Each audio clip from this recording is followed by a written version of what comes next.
Agoyo erokamano ne Nyasaye ma jang'wono kendo Nyasaye ma jahera kuom thuolo momiyowa gokinyi masani. Mondo kapok iwuok mondo idhi shughuli ma kawuono gokinyi, to wawinjre kuom weche moko ma Nyasaye olosonwa. Mokwongo adwa nago bende erokamano ne studio mar Lolwe TV kuom hono magisetimo mondo giyaw wach machal kod ma kendo giyiene jodolo mondo obi mondo oyal wach Nyasaye mondo okony piny. Nyasaye otimo ng'wono mondo abed achiel kuom jodolo moyienegi mondo obi oyal Yesu ka. Agoyo erokamano ne owadwa Nick Okelo ma wuod Seme kod oganda duto te magitiyo godo ka kane gibedo piny magineno ni ber mondo Yesu oyal e studio gi. Nyasaye mondo ogwedhegi mang'eny. Bende achako agoyo erokamano ne jo Nyasaye mamoko mosechung' kod injili. Injili ni kar chung' kode kendo tiere mine moko makata kitimo nendgi to en neno marabora manyalo kawo dakika malach mok dwa tim neno sani nikech giseneno gik ma Nyasach polo kod piny timo. Kawuono Nyasaye ochako kela dichiel gokinyi mondo wawinjre kuom weche moko manok. Kendo chunya gombo bende mondo aluonge gi jomoko ariyo adek mosechung' gi injili kendo kamoro amora ma gintie kata kadho wach matek machalo nade to Nyasaye mondo umgi kendo telenegi. Owadwa Tom Odondi bende ma wuod Gem kama entie Ruiru, akete lwet Nyasaye kuom gik madongo ma Nyasaye okete nyime biro chopo kare. Bende owadwa ma wuod Owade ma bende jaseme en oa Kobudho Beach, Nyasach polo mondo timne maber kama entie. Bende owadwa George Onyango Otieno, lecturer kama entiere, alamo Nyasaye Ruoth biro chung' kode kendo nying Nyasaye onwang' duong' kochungo pien kama entie. Aselamone kendo aseyie ni Nyasaye biro timone gik madongo. Nyaminwa Irene Odhiambo ka in Dandora, Nyasaye biro timni ng'wono kendo timni maber. Ang'eyo ni Nyasachwa nok riambi, Nyasaye noratego, Nyasaye do timo gik madongo. Owadwa Jared ma wuod Agola, wuod Gem Rangwe skul Omoche, ang'eyo in Nairobi Ngara, Nyasaye biro timni maber. Tiere nyaminwa moro bende ma Rongai kama entie, Nyasaye biro timne maber kendo Ruoth biro ume kuom gik manade. Kapok awacho gimoro amora to yieuru mondo wago wang'wa kama intie mondo walam Nyasaye. Nyasachwa kendo wuonwa man kod teko, Nyasaye man kod nyalo, Ruodhe kinda chunya ogeni mang'eny. Aseneno gi wang'a badi mang'ongo kitimo godo gik madongo. Omiya ori kama wadwa Joseph Otieno wuod Papa nitie, Nyasaye timne ng'wono maber. Jojo Nyango ma wuod Otieno kama entiere, Nyasachwa ketogo e lweti. En bende en kod tuo mar sukari, Nyasaye in minyalo golo tuoche matek go te. Bende alami ne mama ni kod owadwa ni man kod chandruok. Ing'eyo wach manade mokale, osekale wach maweng'o kaka mach. Ruoth to in eminyarie badi, in Nyasaye mawinjo gik madongo kendo Nyasaye matimo gik madongo. Aluongo nyingi kawuono ni kata tek machalo nade ne nyithindi yae Ruodha, to in emanyoyi kone Musa ni yie mondo giling' aling'a. Gibiro neno kawuono ka jo-Misri malawogigo orumo duto to Nyasaye biro dong' ka ngima. Omiya kwayi Nyasaye, obed ja-Misri machalo nade, obed Farao machalo nade, obed wach matek machalo nade mosemako mama ni kod owadwa ni ma jaduong' ni kadhe sani, Ruodha in ema ni kod teko, in ema in kod nyalo, in ema inyalo timone. Itimne kawuono mondo nyingi onwang' loch ewi gik moko duto. Alami kaseyie kuom wachni makelo ngima ni setimo. Ruodha ok achuno tasayo, winj lambona kawuono mondo dwachi otimre kuom yie. E nying Yesu Kristo ma jawarwa. Amen.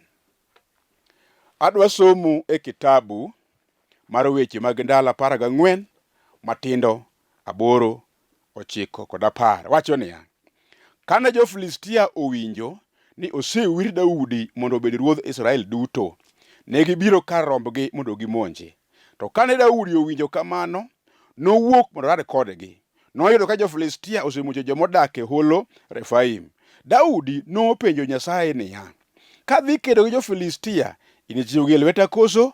Nyasaye nodwoke niya, dhiyo, nachiwgi e lweti.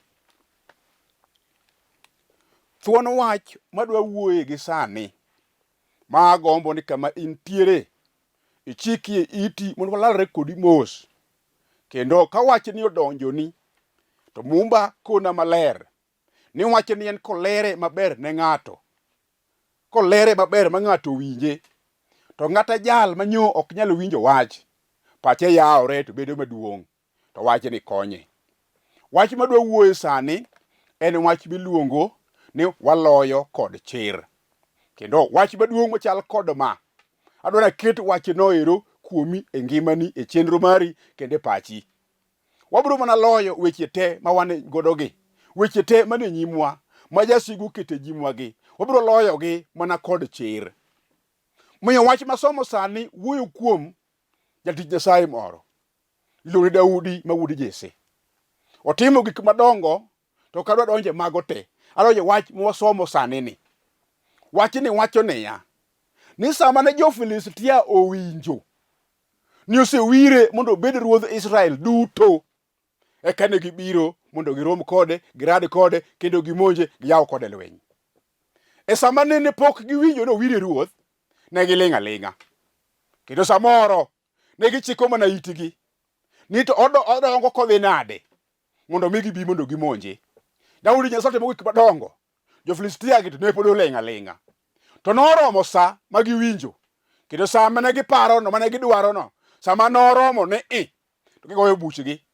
Giwacho niya, Daudi ni nyo waparo ni wasetieke, kendo nyo waparo ni ok onyal bedo ruoth mar Israel.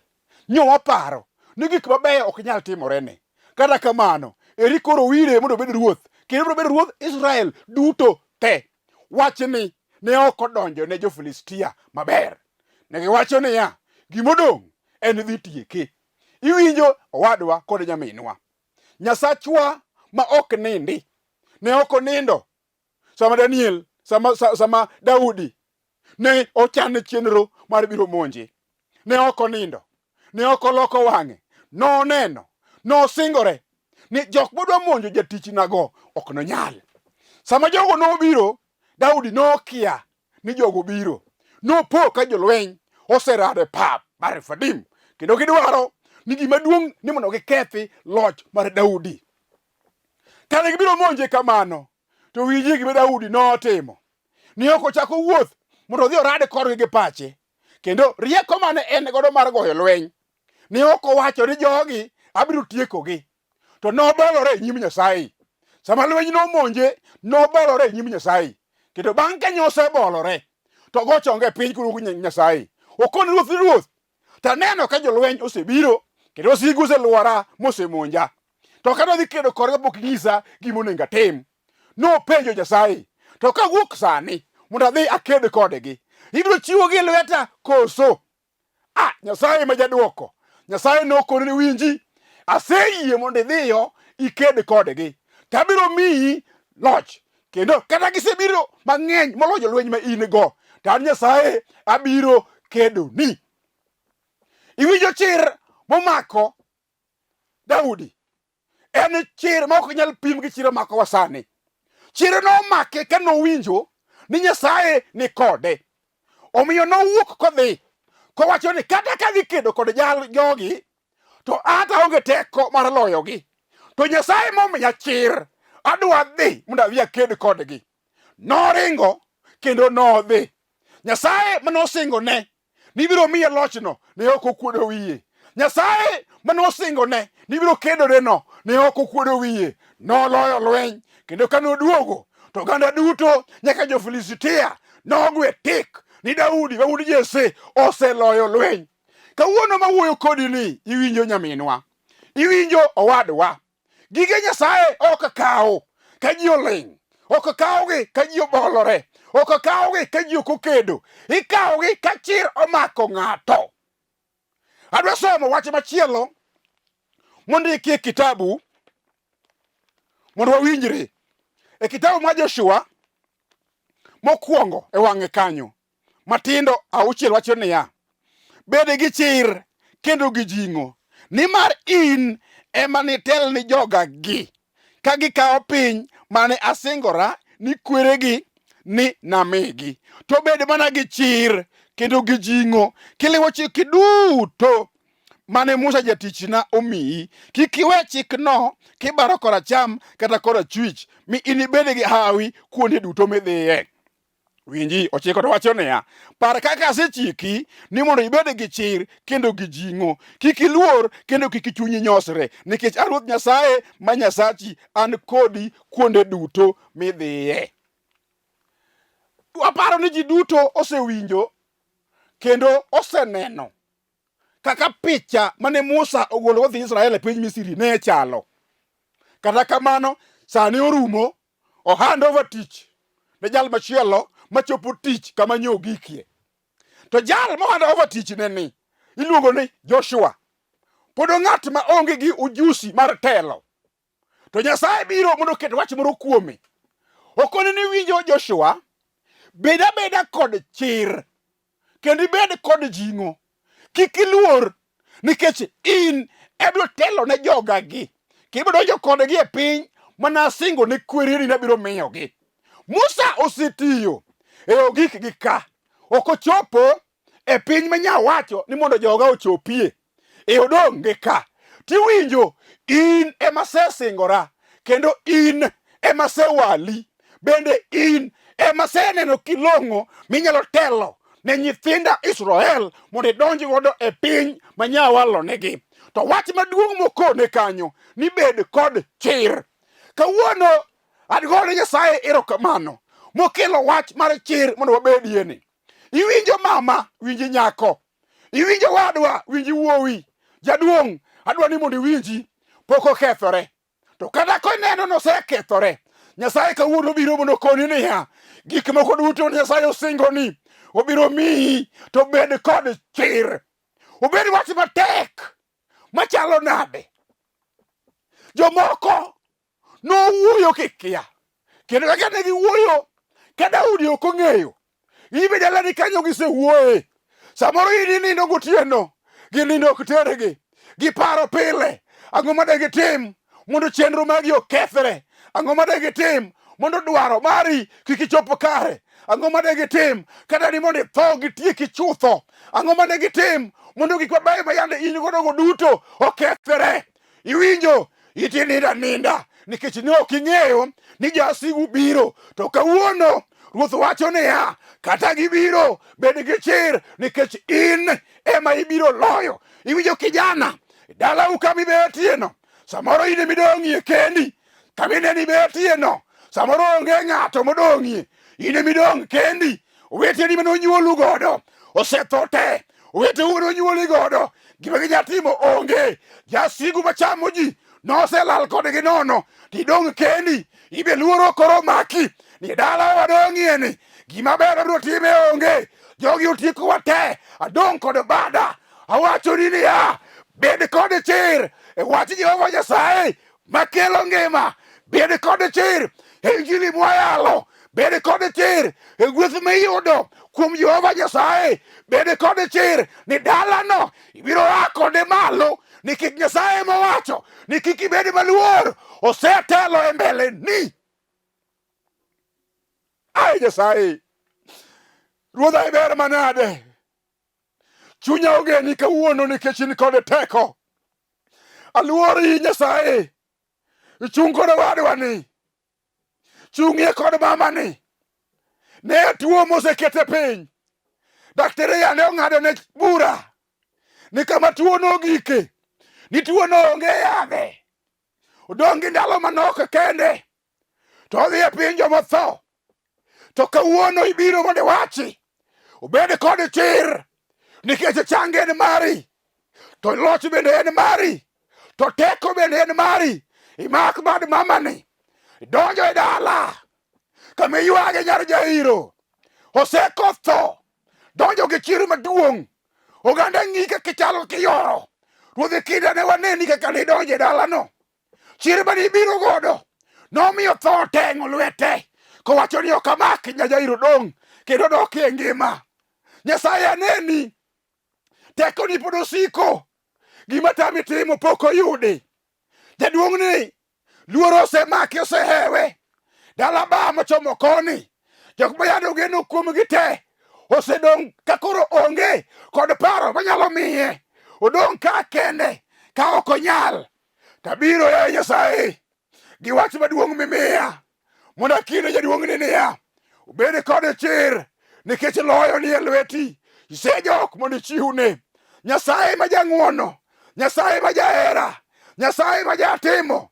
Ipar kijanani, ipar jaduong'ni bende, ipar mamani, nikech loch michiwo, ichiwo ne oganda man kod chir.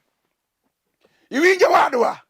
Pare sigana mar Jeftha nodong' kende, ne ok onyal gimoro, noriembe ni gima ber monyalo kele dala osebet ni koro onge. Nodhi kuma nodhiye, owero ni Jehova Nyasaye, wayudhore kata koweya to Nyasaye in koda. Gima notima onge. Obedo gi chir e pap kuma entie, obedo gi chir kuma oriembe. Oromo sa mochako pare, Nyasaye ochako pare. Kono ni winjo kata noriembe, kik wich kut maku. Beduru kod chir e lweny muneno ni, biuru mondo uome. Bedo gi chir mondo uome, mondo ukele. To kobiro ka to en jachir, obiro timo gimoro. Iwinjo mama? Chandruogno ni e lweti, in kod teko e wiye. Bed kod chir no onge. Bed dhier mosemako dala mo mafuanda ma onge maber bende ene iye. Winji, bed kod chir. Nyasach polo iko gik madongo, odwa duokoni, okoselal manyalo tame duoko. Iwinjo mama? Bed kod chir. Teko ni e lweti kanyo. Dalani no agodo malo, odi no agodo malo, nyithindi no agodo malo. Bed kod chir. Kod gi malo ka chiro telo ni kod jing'o. Ibiro loyo lweny manie nyimi no. Obed lweny mar kech migoyo, ibiro loyo ka in kod chir. Obed lweny mar duk, ibiro loyo ka in kod chir. Obed lweny ma kwe oselal e dala, koko kod anjawe manitie, bed kod chir.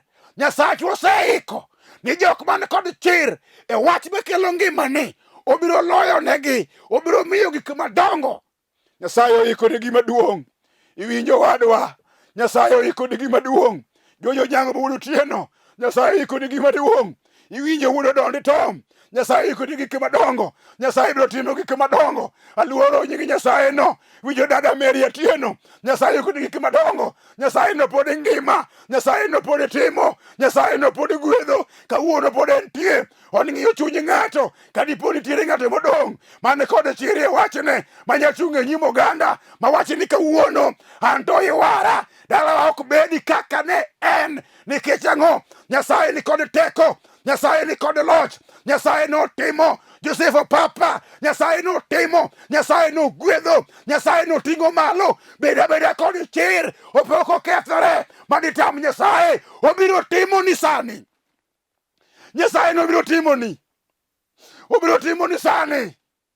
Nyasaye no biro timo ni, obiro chung' kodi. Kata ji osewuoyo, gik ma gisewacho go te onge kod teko. Chung' achung'a kod chir. Kata gisewacho ni ot midake no ok inichul, awacho ni biro chulo. Nikech ang'o? Nyasaye mowacho ni beda kod chir. Kata gisewacho ni ok nigo dala, ibiro goyo. Nikech Nyasaye ni kod duoko, en kod loch ewi gik moko duto. Beda kod chir ni osetimore. We asomie wach mogik. Obiro lamo Nyasaye gi ng'ato. Wasomo wach e kitabu mar Kwan 27 matindo 2. Wacho niya, ne gibiro e dho Hema Miromoe gi Nyasaye, e nyim Musa gi Eliazar jadolo kaachiel gi jodongo kod oganda duto. Mi giwacho niya, wuonwa ne otho e thim, to ne ok en achiel kuom jo-Korah mane opiem gi Ruoth Nyasaye. Ne otho athoya kuom richone owuon, kendo noonge gi yawuowi. Koro ere gimomiyo nying wuonwa de lal e dho odegi, mana nikech oonge gi wuowi? Pogonwa lowo mana kaka ipogo ne omine wuonwa. Masigana mar nyiri moko. Gine nyiri onyuolgi e dala ni gin nyiri. Gionge wuoyi, gionge gowadgi. Wuongi osetho. Oromo sa makoro ipogo lowo kaka chik dwaro. Ipogo lowo ne joma chuo. Nyiri gi neno kendgi kama gibetie. gikumo gimakore kama. Nying wuonwa dwa lal e piny Israel, to gima ber monyatime bende onge. Giparo wach moro mondiki e Muma, ni kare loyo mana kod chir. Wang gichomo Musa tir, gikone Musa ni winjo, wasebiro gin gi chir. Gidwa timo gima yande pok notimore e dalano. Gidwa gwenyo sheria mar dala. Kawuono in bende mama, gima nyirigi notimo nyalo gwenyo sheria mar dalau. Kata Okimi nowacho ni negi, tibedo gi chir e warruogni. Okimi nyago serut maring nikech ibedo gi chir e nyim Nyasaye. Obedi kata tuo matek madotero kwer ni ok nyalre, e nying Yesu kokadho kuom chir ma iru kuom wach Nyasaye nyalore, ok nyal tamo Nyasaye. Winji mama, idong kanyo kendi, in gi nyithindo, idong chiliel, noweyi kidong kanyo ka ok inyal. Isetemo ting'iyo ka ok nyalre. Kawuono winji, kata idong mana kendi, bed kod chir, wacho ni e tekoni koni Ruoth niya, gik mane giwacho go te abiro loko sheria mar dalawa ka. Kata en kuong manowachi ni nyiri ok dhi tedo mabedo gi nyithindo e lwetgi, ibiro kese bede ndoa kanyo higni 10 pok ineno nyathi. Kawuono godiochieng' Okinyi ma jaber ne wacho ni niya, bed kod chir, nyithindo a kuom Nyasaye ibiro yudo. Iwinjo wadwa, isemanyo tich to pok iyudo. Sepenjo weche mang'eny kaka ichaki otami penjo an kani te kanyo chako. Jowadwa moko nonyuolwa godo notemo to tich ne oge yudo, gima ber ne oge yudo, udi maber ne oge gero, sikul bende ne oge dhi. Anyuolawa ka eri wan obedo ka ni kuong'ni noluwowa, gima ber monyalo yudo onge. Awacho ni kawuono e nying Yesu ma Nazareth, bed kod chir, libiro loko historia madalaune ka ging'eye. Iwinjo kata jogi wacho ni onge gima ber biro yudore, to kawuono e injili makeloni, kawuono e chir makeloni, kawuono e nying Nyasaye mawuotho godo ni, nyingno ni kod teko, nyingno ni kod nyalo, nyingno ni kod loch. Obiro loko kaka jodala uong'e. Ne gichwado lwetgi ka gikwer ni ok nyalre. Adwa wacho ni kawuono bed kod chir, biro nyalore. Ogi matek mabiro tamo Jehova Nyasaye. Negi okang' ma nyiri okawo, giwacho niya, kata wan nyiri, kata onge chik moyienwa mondo miwa lo, tiwinjo wabiro dhi kod chir maduong' mwaseyudo. Negi chomo jadolo, negi wuoyo kode, kendo kane jogi obedo piny ibura, negi wacho niya, gik ma nyirigi owacho ni kare, onego timnegi kamano. Nomigi lo mar wuongi. Iwinjo, in bende gigeni ma jachien oselalgo, in bende gigeu ma jachien oseketho, nikech giwacho niya, ni ionge kod teko. Jachien lando niya, ionge kod nyalo. Jachien lando niya, ionge kod nguvu minyalo chungo do nyime mondo ikwere. To kawuono awacho, kata ina kakini ni paro ni ina no, ok ina bed kod chir. Dala osechung' nikech in, ngimani osechung' nikech in, ngima nyithindi osechung' nikech in, ngima dala ukanyo, biasachi no osechung', tich mitimo no osechung' nikech in. Bed kod chir. Nyasaye ma jatimo no, Nyasaye ma janyalo no, Nyasaye ma jagwedho no, mondo bed kodi king'ado wachni. Akia wach machandi sani, bende ok ang'eyo kama iwinja. Kama intiere in ming'eyo, wach mikadheno bende ing'eyo. Tawacho ni kajachir ni bed kod chir, ni osetimore. Injili pok nowuondowa, injili ok riambi. Nyasachwa nyalo, Nyasachwa timo, odhi timoni sani. Gimidwaro no, Nyasaye biro miyi.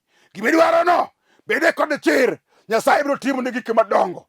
Iwinjo mama, iwinjo wadwa, ma ithuolo ma jaber. Akia gima chandi, bende akia kama intie. Kata in e ot, dhogi osemoko, iparo ni ok nyalre. Kata in e ndara, dhogi osemoko, iparo ni ok nyalre. Kata in mana kar tich, kata in kama nade, akelo ni chir mondo awachi ni niya, biro nyalore kuomi. Yie bed kod chir.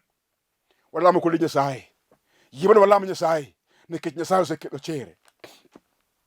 Nyasachwa kendo wuonwa, chunya ogeni mang'eny, nyalo kod teko gin magi, gik madongo in emitimo. Iwacho chung motegno, wabed kod chir mondo chiw gik madongo. In eming'eyo yom jasigu nyose bwogo wagodo. To kawuono ibiro wachung motegno Nyasaye. Wasechung e nyimi, Nyasaye timno ka iduone ma idwaro. Nyasaye jawinjo ni, aketo go e lweti. Ing'eyo mama, ing'eyo baba ni, ing'eyo jaduong' ni, itimne maber. Kijana makichni, ya jathi kichni Nyasaye. In eming'eyo nyaka chiliele ni, Nyasaye geng'o ng'at matuo ni, kata jal mawuotho wanie ndara ni, kata motiwe jela Nyasaye, kata dohangne wach machal nade, Ruodha obedo kod chir sani, nikech in emimiye, ibiro gole, ibiro ng'adne bura sama owinjore, man kod teko, man kod loch. Ruoth ma jahera, pok ni kudo wiwa, ki kudo wiwa sani, tikel ber ka ng'wono mari nitie. Ruoth ok achuno gik makwayo, tasayi wich lamo kawuono ka dwachi timore, e nying Yesu Kristo ma jawarwa. Amen. Agoyo erokamano Nyasaye. Ero namba nitiere kanyo. Kadipo nono chunyi gombo, nwalam kodi Nyasaye, bede gi chir, kik bed kod luoro. Goya sime, ubiro lamo Nyasaye. Wan kanisa wa mwaleme, iluongo ni Foundation of Eternal Life Church. Kanye kama yale, entiere Dandora, Phase 5. Ka intiere Joy Villa, luwo yo madhi AP line no. Kichopo kama Assembly Education Center, wan e bathe kanyo. Jodolo ntiere kanyo, motigo tich Nyasaye. Ka Nyasaye oyie michopo kanyo, to wan alamo Nyasaye kanyakla. Owadwa ni kanyo, Awuonda ni kanyo, Barnabas ni kanyo, Oyule ni kanyo, Hesron bende ni kanyo. Wabiro lamo kodi Nyasaye. Owadwa Jared bende nitie. Bishop Marwa bende nitie. Julius Otieno mawuodo Dondi, otiyo tich Nyasaye. Ruoth ma janyalo, Nyasaye ma jatimo, to gi mine madongo ma Nyasaye oseketo wagodo, mondo tigo tich Nyasachwa. Nyasaye biro timo ni gik madongo. Nyasaye nogwedhi, kik wiyi wil, bende kik ibed kod luoro, bed abeda kod chir ni osetimore. Kata tek machalo nade, Ruoth osetimo. Miya paro mamiluongo masi achieng' ma jaod Konel, aketo gi lwet Nyasaye. Gimoro amora mogombo ni mondo tim, Nyasaye mondo timne. Wach manade ma nyogone godo simu mondo wawuoye. Nyasachwa ni eri, rie badi kuome mondo timne gik madongo. Nyasaye biro timo ni in bende. Kik ibed kod luoro, bed kod chir. Nyasachwa nosetimo. Nyasaye no duong' jowadwa. Nyasaye no duong'. Nyasaye no biro gwedhowa. Nyasaye mini gwedhowa, mini ting'wa malo. Kata nosekethore, chaki jood chiel, chaki yie mondo wabed kuomi, waduogi ka wan kod chiri e nyimi, mondo wade gik madongo ma Nyasaye biro timo. Obiro timo ni sani owadwa. Nyasaye no ngima. Wachne ni kod teko. Wachne no nyalo. Wachne no gwedho. Mi Nyasaye gwedhi kama intie. Nyasaye mondo umi. Goga sime kijachir. Wabiro lamo Nyasaye e wach mora mora. Nyasachwa no tingi malo. Akwayo ka yie Nyasaye ipare jololwe TV moyienwa kokadho kuom nik mawuodo kelo mondo walami godo Nyasaye kanyakla e studio ni. Nyasaye mondo igwedhowa kendo igwedh jogi ka ng'wono mare nitie, e nying Yesu ma jawarwa. Amen.